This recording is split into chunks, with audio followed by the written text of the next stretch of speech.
Good morning बेटा। आज हम आपकी हिंदी की बुक कादम्बरी से सेकंड चैप्टर स्टार्ट कर रहे हैं। फर्स्ट आपको अच्छी तरह समझ आ गया होगा। तो सेकंड चैप्टर का नाम है सत्य की महिमा, यानी सत्य की महिमा क्या होती है उसके बारे में इस चैप्टर में आपको बताया गया है। प्राचीन काल में एक सत्यवादी धर्म आत्मा राजा था। उसके राज्य में यदि कोई व्यक्ति अपना माल बेचने के लिए लाता और शाम तक उसका माल यदि नहीं बिकता तो राजा के कर्मचारी उसे खरीद लेते। लोकहित के लिए राजा की यह सत्य प्रतिज्ञा थी, यानी कि बहुत पुराने समय की बात है। एक सत्य बोलने वाला धर्मात्मा यानी कि धार्मिक विचार रखने वाला राजा था। उसके राज्य में कोई भी व्यक्ति यदि अपना सामान बेचने आता था और वो नहीं बिकता था तो क्या होता था, राजा के जो लोग थे वो उस सामान को खरीद लेते थे और उस व्यक्ति को उसके पैसे दे दिए जाते थे। ऐसा उसने लोगों की भलाई के लिए उस राजा ने ये प्रतिज्ञा कर रखी थी। एक बार स्वयं धर्मराज ब्राह्मण वेश में घर की टूटी फूटी बेकार चीज़ों को एक पेटी में भरकर वहां लाए और राजा की परीक्षा लेने के लिए बाजार में बैठ गए। उनकी उस बेकार चीज़ों को भला कौन खरीदता। सायंकाल होने पर राजा के सेवक बाजार में घूमने लगे। बाजार में सारी चीज़ें तो बिक चुकी थी, पर ब्राह्मण अभी तक पेटी को लिए बैठा था। धर्मराज को आप जानते होंगे। धर्मराज यानी कि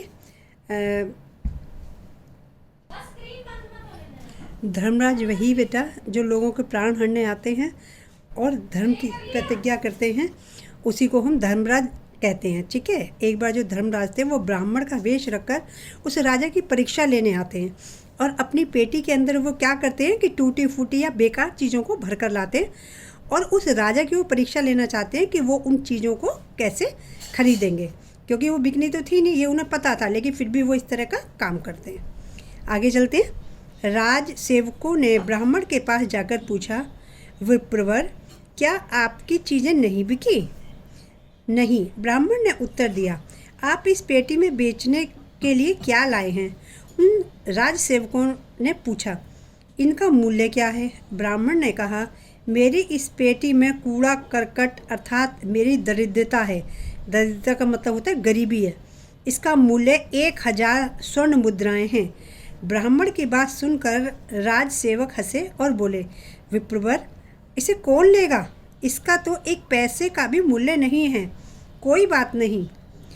ब्राह्मण बोला, यदि इसे कोई नहीं लेगा तो मैं इसे वापस अपने घर ले जाऊंगा। नहीं नहीं, राज सेवक बोला, आप जरा रुकिए, हम महाराज से बात कर लें।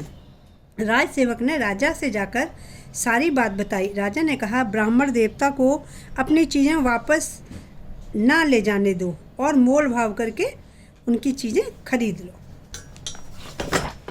आगे चलते हैं।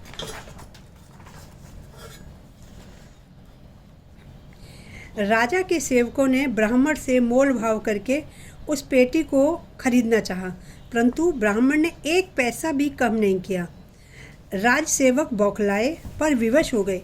राजा की आज्ञा थी, उनके सत्य वचन का प्रश्न था। आखिरकार राज सेवक ने 1000 स्वर्ण मुद्राएं यानी कि सोने की मुद्राएं, सोने के सिक्के देकर वह पेटी खरीद ली और उसे राजा को लाकर दे दिया।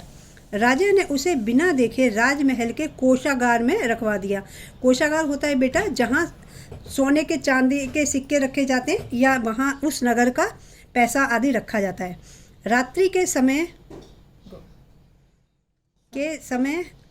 अपने शयन कक्ष में बैठे थे, तभी स्वर्ण आभूषणों से लदी एक सुंदर स्त्री वहाँ आई। राजा ने उससे पूछा कि वह कौन है। इस पर उस स्त्री ने कहा, राजन, मैं राजलक्ष्मी हूँ। अब जबकि आपने राजकोष में दारिद्र्य को रख लिया है तो मैं यहाँ से जा रही हूँ। इसका मतलब है कि उस राजा के पास एक सुंदर स्त्री आई, यानी जो लक्ष्मी का रूप माना गया है वो स्त्री का रूप माना गया है। तो राजलक्ष्मी यानी कि जो राजा के महल में रहती थी वो लक्ष्मी, और एक दरिद्र वाली लक्ष्मी आ गई जो उन्होंने उस ब्राह्मण से दरिद्र में खरीदी थी। ठीक है। तो जब दरिद्र खरीद लिया उन्होंने, यानी दरिद्रता खरीद ली, तो राजलक्ष्मी जो है राजा से कहने लगी कि मैं आपके यहाँ से जा रही हूँ, जैसी आपकी इच्छा। कौन बोला? राजा ने कहा। राजा ने उत्तर दिया। तो राजा ने क्या होता है बेटा, उस राजलक्ष्मी को जाने दिया होता है। ये आपकी एक वीडियो यहीं ख़त्म हो रही है, आगे की जो काम है वो आगे की वीडियो में होगा। ठीक है, एक वीडियो में यहीं ख़त्म करते हैं।